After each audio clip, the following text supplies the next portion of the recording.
If I gave you $1 million today, there's a good chance you still wouldn't feel financially secure 10 years from now. Not because you'd spend it all, not because you'd make bad investments, and not because $1 million isn't a lot of money. Something else would happen, something much quieter, much slower. You'd slowly get used to it. The house that once felt unbelievable would become home.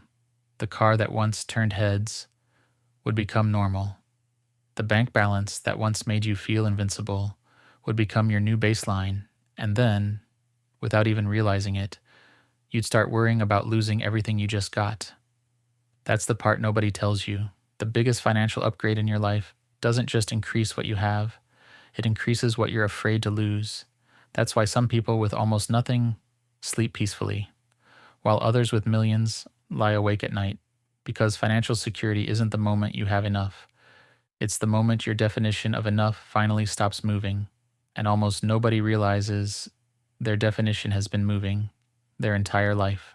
The strange thing is, this doesn't start when you become wealthy. It starts the first time you imagine your future. You're 22, your apartment is small, your paycheck disappears almost as quickly as it arrives. Every unexpected expense feels like an emergency. Your car makes a strange noise. You turn the radio up, not because the noise disappeared, because pretending it's gone feels cheaper than fixing it. You don't dream about luxury, you dream about breathing. A month without surprises, a bank account that doesn't make your heart race, a number big enough to finally let you relax, and one night you make a promise to yourself. If I can just reach that number, I'll stop worrying. It's an innocent promise. Almost everyone makes it. Some people say $10,000, others say 100,000, some say a paid off house, others say retirement. The number changes, the promise never does. Once I get there, I'll finally feel safe. That promise quietly becomes the engine behind everything: the extra hours, the missed weekends, the promotions, the sacrifices, the years. You think you're chasing money, but you're not. You're chasing a future version of yourself that no longer feels afraid. And that's exactly where the trap begins, because nobody tells you what happens the day you finally arrive. Because one day, you finally arrive. The promotion comes, the raise you've been waiting for, the bigger apartment, the emergency fund. For the first time in years, you stop checking your bank account before buying dinner. You fill your car with gas without doing the math in your head. A broken washing machine is no longer a financial crisis. It's just another Tuesday. Life becomes quieter. And for a while, it feels exactly the way you imagined. You were right. Money really did solve some problems. That's the part people rarely admit. More money removes real stress. Bills become easier. Emergencies become manageable. Choices become wider. Money matters. It always will. But then, something changes. Not around you. Inside you. The apartment that once felt like a dream becomes home. The salary that once sounded impossible becomes expected. The savings account you used to celebrate starts feeling smaller every time you look at it. Nothing got worse, but somehow nothing feels as extraordinary anymore.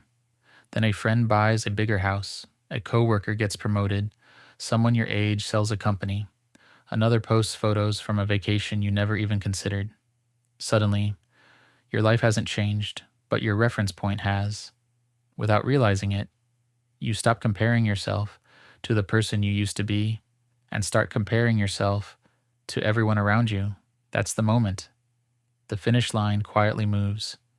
Not because you're ungrateful, not because you're greedy, because your brain was never designed to treat today's reality like yesterday's dream. The extraordinary becomes ordinary, again and again, until one day you hear yourself say something that would have sounded impossible to the younger version of you. I need more. Not because you actually need more, because more quietly became your new normal. And once your definition of normal changes, your definition of enough quietly changes with it. That's the trap. You don't lose your gratitude overnight. You lose it, one upgrade at a time, and by the time you notice, you're no longer chasing a better life. You're chasing a feeling you've already forgotten how to recognize. You're no longer chasing a better life. You're chasing a feeling you've already forgotten how to recognize. And that's when I realized I'd been asking the wrong question all along. Not, how much money do I need? But, what am I actually waiting to feel? For years, I thought the answer was security. One more promotion, one more investment, one more year, one more milestone. I believed there would be a morning when I'd wake up, look around, and finally feel safe. But that morning never came.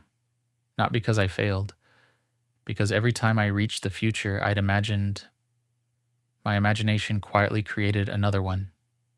Then one afternoon, I found an old notebook. Inside, I'd written a single sentence years earlier.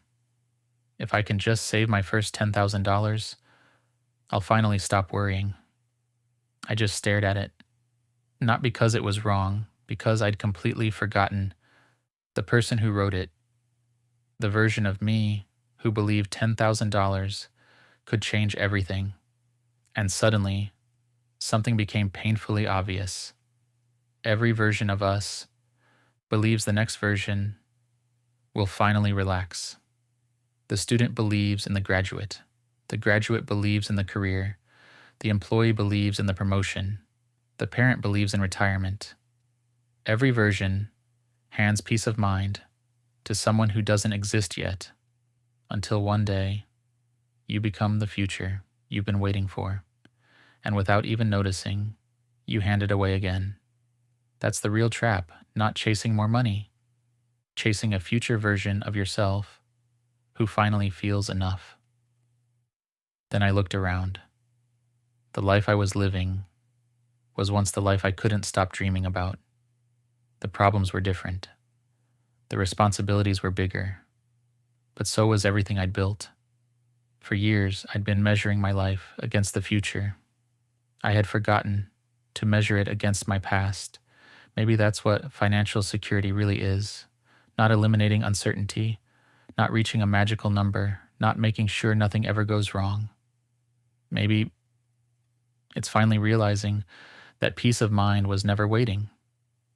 On the other side of one more paycheck, one more promotion, one more investment, because one day, whether you notice it or not, today becomes the future you once prayed for. The only question is, when that day finally comes, will you recognize it, or will you spend the rest of your life waiting for another one?